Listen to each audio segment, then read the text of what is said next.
সম্পর্কে আমরা আগামী জুমায় যে 31st নাইটের যেটা কেন হারাম, এটা কাদের কীতি কালচার মনে আছে?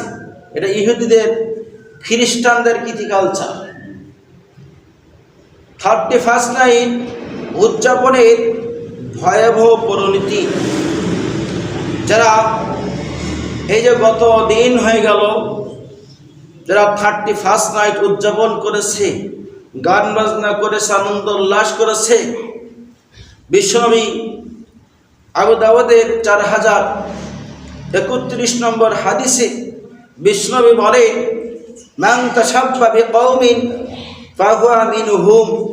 বিশ্বনবী বলেন, আজ যারা অমুসলিমদের কীর্তি কালচার অনুসরণ করে এবং যারা পালন করে, রাসূল সাল্লাল্লাহু আলাইহি ওয়াসাল্লাম সতর্কবাণী উচ্চার করে বলেন, যে যার অনুসরণ করবে সে তাদের অন্তর্ভুক্ত হবে। নাউযুবিল্লাহ।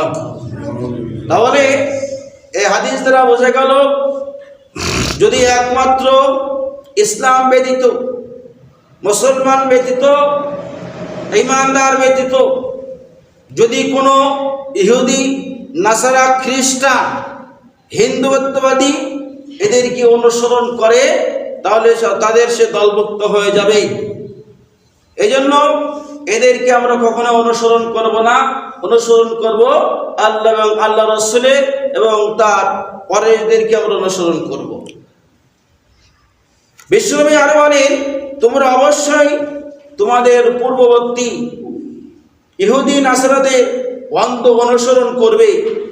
তাহলে বিষ্ণু বলেন, তোমরা যে মুসলমান হয়ে তোমরা ইহুদি নাসারাদেরকে অন্ধভাবে অনুসরণ করবে, যে হাতে হাতে, বিকাতে বিকাতে, এমনকি তারা যদি গৈসাপের গর্তে প্রবেশ করে তোমরাও সেখানে প্রবেশ করবে। নাউযুবিল্লাহ। তারা এমন কীর্তি কালচার চালু করে, তারা যদি গৈসাপের গর্তে প্রবেশ করে তাও আমরা মুসলমান হয়ে সেখানে প্রবেশ করব। আমরা এমন মুসলমান এত খারাপ। বিশ্বনবী এখানে বলে, ইন কানা আনহুম মান আতা উম্মাহু আলানিয়াতুহু লাকানা ফি উম্মতি।